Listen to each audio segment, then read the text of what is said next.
अस्सलामुअलैकुम मोज़िज़ ख़वातीन व हज़रात, मैं हूँ आपका होस्ट अरशद शाहीन। मैं अपने मोज़िज़ नाज़रीन को कनाडा से खुशामदीद कहता हूँ और ये उम्मीद करता हूँ कि मेरी आज की वीडियो उसी तरह से देखेंगे जिस तरह से पहले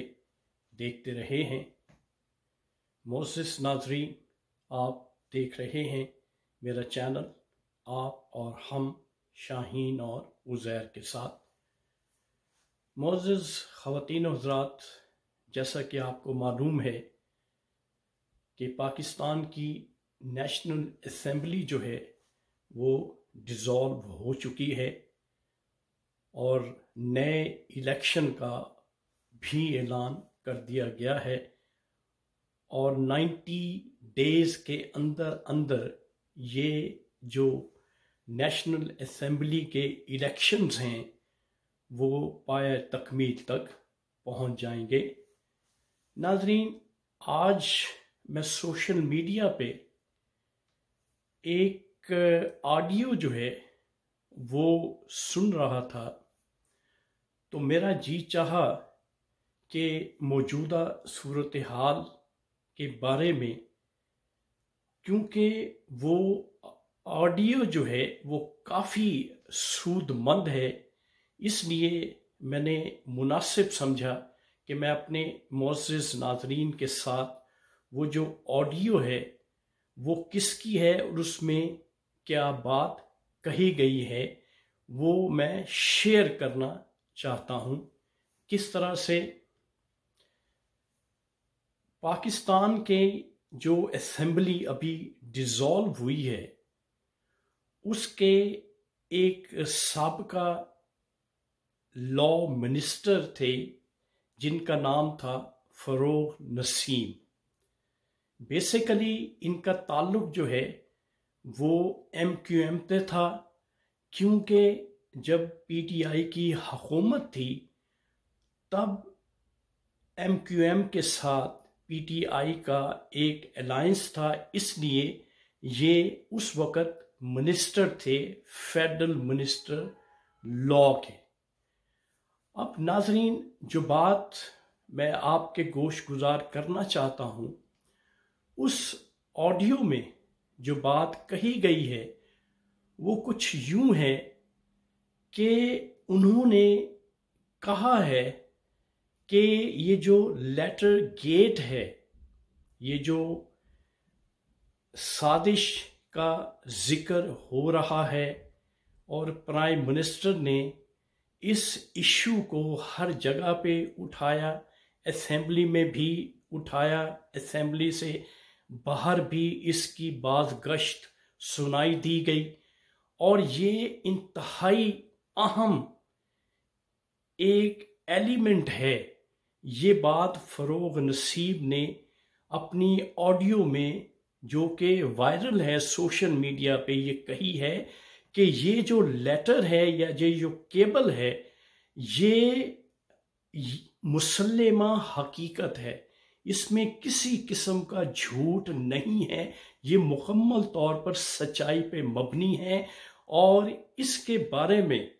जो हमारी अस्करी क़यादत है उसको भी इसके बारे में मालूम है। लेकिन क्योंकि जो भी शख्स प्राइम मिनिस्टर होता है या जो हुकूमत होती है उसके पास तमाम तर इंटरनल और एक्सटर्नल इंफॉर्मेशंस मौजूद होती हैं, इसलिए ये जो ख़त जिसका जिक्र हुआ है कि इसमें साजिश की गई है इमरान खान को हटाने के लिए, तो ये सच्ची और हकीकी बात है बकौल एक्स लॉ मिनिस्टर फ़रोग़ नसीम के। और उन्होंने ये बात भी कही है अपनी ऑडियो में कि इस इश्यू को अपोजिशन को चाहिए कि ज़्यादा ना उठाए, क्योंकि जितना इसको एक्सप्लोर किया जाएगा नुकसान जो है वो अपोजिशन ही का होगा, क्योंकि इलेक्शन ऑलरेडी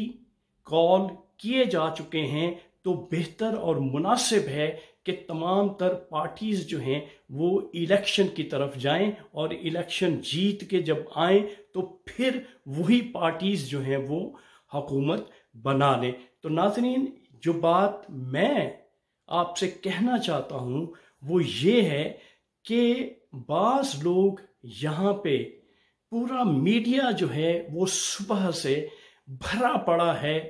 कोई एनालिस्ट हो, कोई स्कॉलर हो, कोई दानिश्वर हो, कोई एंकर हो,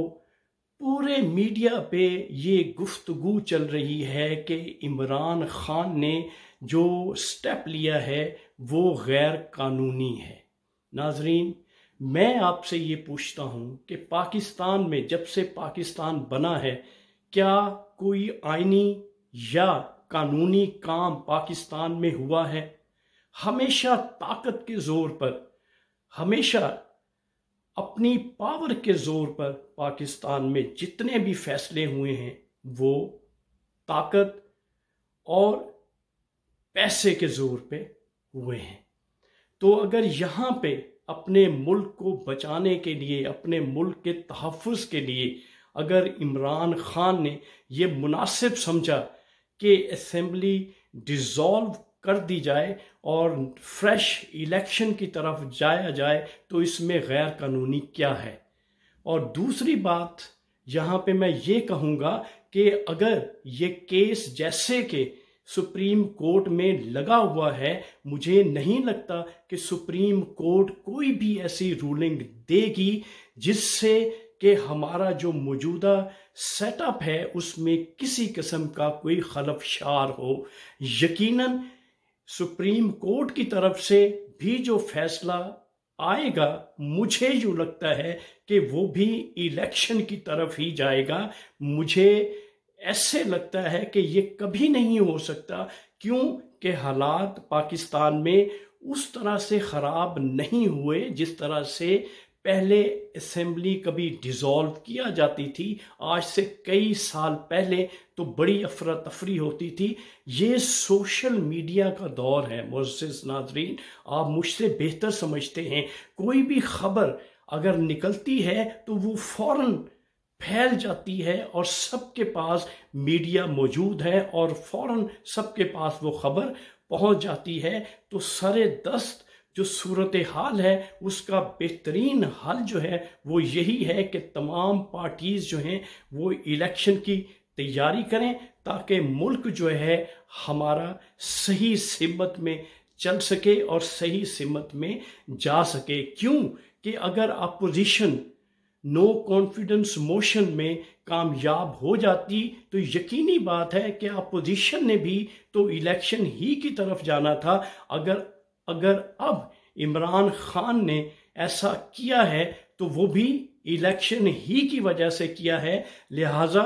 मैं इस बात को इंडोर्स करता हूं जो फरोग नसीम ने कही है, उनकी ऑडियो में जो बात कही गई है कि बेहतर है कि इस बात को ज़्यादा एक्सप्लोर ना किया जाए, क्योंकि नुकसान जो है वो मुल्क का ही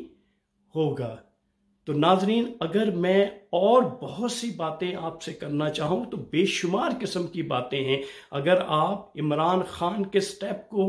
गैर कानूनी कहते हैं या गैर आईनी कहते हैं, जैसा कि हमारे जो दानिश्वर हैं, हमारे जो एनालिस्ट हैं या हमारे जो एंकर्स टीवी में बैठे हुए हैं, वो बेशुमार किस्म के ऐसी बातें कर रहे हैं कि ये गैर आईनी स्टेप हुआ है, तो मुल्क को बचाने के लिए, मुल्क की बेहतरी के लिए ये गैर आईनी नहीं है और ना ही ये गैर कानूनी स्टेप है। इमरान खान ने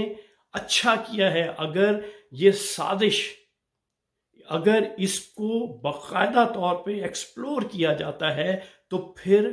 बहुत से पोशीदा नाम जो हैं वो सामने आएंगे। इसलिए बेहतर है कि इस मुद्दे को यहीं पे ठप कर दिया जाए और पूरी कौम से ये मैं इल्तिजा करता हूँ कि आप अपनी पार्टीज को एडवाइस करें कि वो इलेक्शन की तैयारी करें और मुल्क को सही और पॉजिटिव सिमत में लेके जाएं और बैरूनी ताकतों का, बैरूनी कुव्वतों का आलयकार हमारे पॉलिटिशियंस ना बने। और यही मेरी जो रिक्वेस्ट है वो हमारी जो अस्करी क़यादत है उनसे भी यही है, गो कि वो भी यही चाह रहे हैं कि इलेक्शन जो है वो मुल्क में पुरअमन तरीके से हो जाएं और इलेक्शन जीतने के बाद जो भी पार्टी अक्सरियत हासिल करे वो अपना इक़्तिदार संभाल ले और मुल्क की बागडोर उसी तरह से चलाएं जिस तरह से चलानी चाहिए। लेकिन अपने पाकिस्तान को किसी भी गैर मुल्की ताकत का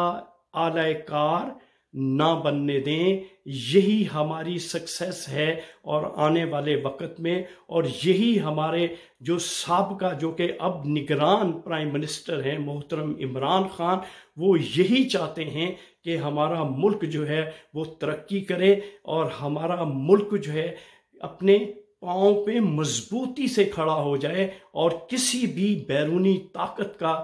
वो आलयकार ना बने। तो मुअज़्ज़िज़ ख़वातीन और हज़रात, मेरे प्यारे पाकिस्तानियों, मौजूदा जो सेटअप है उसमें बेहतरी तभी